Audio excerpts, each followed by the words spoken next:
Sai Ram. Today I am going to show you the eyes of one very popular and famous being. Can you identify who this person is by just looking at the eyes? Yes, I have purposely zoomed in to the eyes, and of course the face has been painted, so it might make identification a little bit difficult. To help you, let me zoom out a little more so that you can see a bit of the face. Now can you guess who this person is?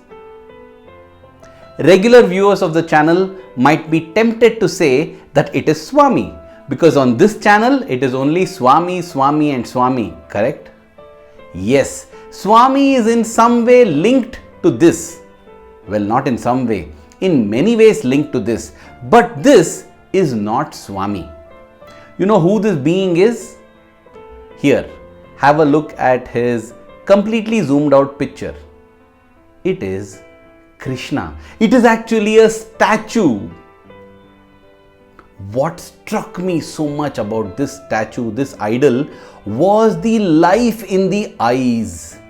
Didn't you get fooled just like me that this is an actual living person? How is this statue, how is this idol having so much of magic in the eyes? And this part is definitely linked to Swamy, the Kali Yuga Sai Krishna. This idol currently stands in a specially made altar in the college prayer hall of the Sri Sathya Sai Institute of Higher Learning at Brindavan in Whitefield, Bangalore. The story behind it is so amazing, so thrilling and so insightful that I thought it would be wonderful to share in that bliss.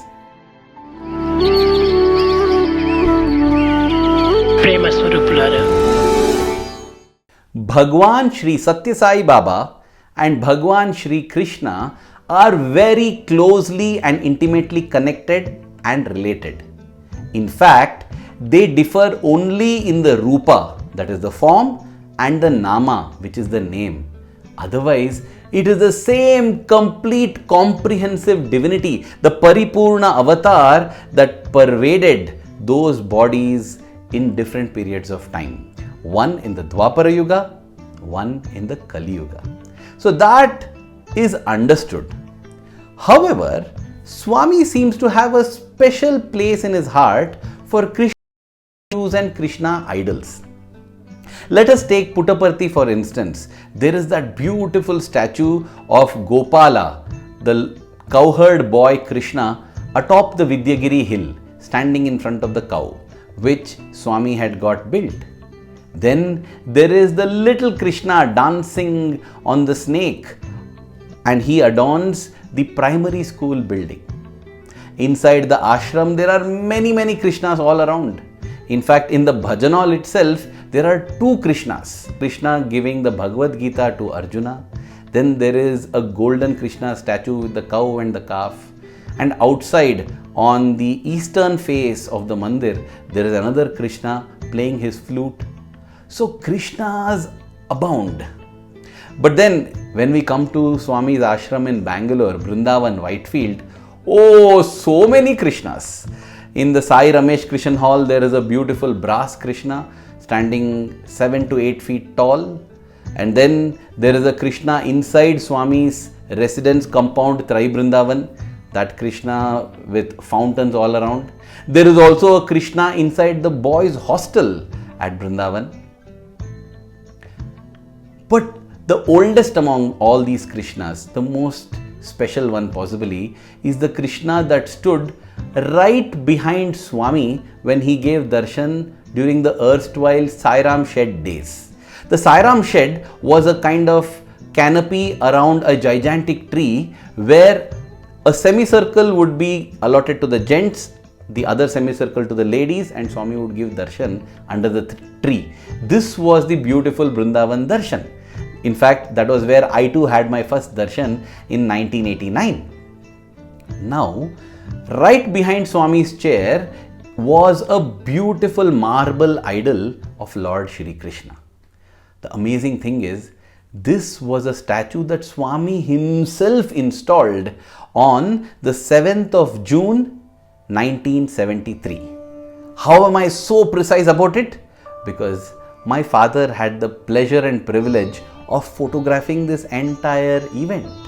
That time, Swamy did not stay in Brindavan. There was no lotus-shaped building. It was a bungalow, the bungalow days. And from the bungalow, Swamy emerged with all these priests chanting, and Swamy was accompanied by a person by name Murli, and then Raja Reddy, of course. Swamy emerged and in a procession came to the Sairam shed.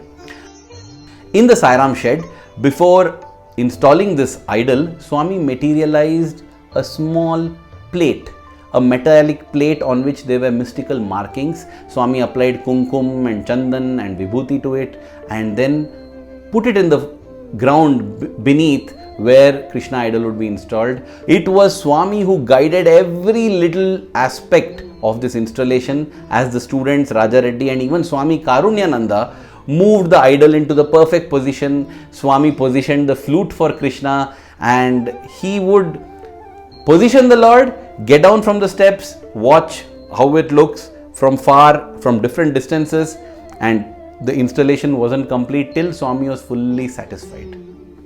Of course, this Krishna idol now is located inside Brindavan. This Krishna idol was removed when the Sairam shed made way for the Sai Ramesh Krishan Hall. But as I said, even in that Sai Ramesh Hall, right behind where Swamy would sit on the dais, was that beautiful Krishna. But the Krishna that I showed right in the beginning, when I began to delve into its history, it turned out to be amazing. Now this Krishna currently adorns the prayer hall located right above the library in the Brindavan Institute. Now, when I started digging, I got to know that for almost 40 years before 2023, that is almost from 1983 onwards, this Krishna statue was present in a storeroom in the hostel. Oh, so how did it get there? Where was it before it got into this storeroom? Because this idol is so beautiful, it's mesmerizingly beautiful, this statue. So where did it come from? Who made it? Wouldn't it be wonderful to get such statues made? So 40 years it was in the storeroom. Before that, where was it?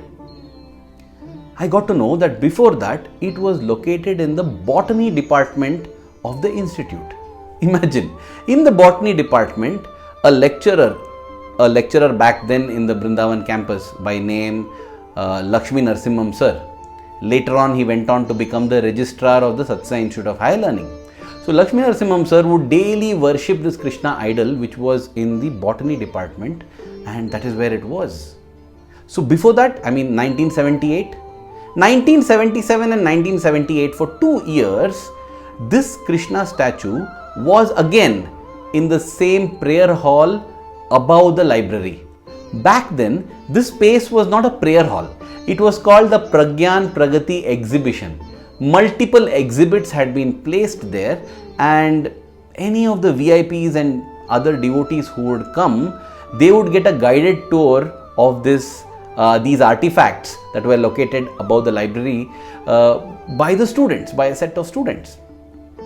2 years after that, all these artifacts were shifted to Puttaparthi, where this Pragyan Pragathi exhibition was set up in the institute building over there.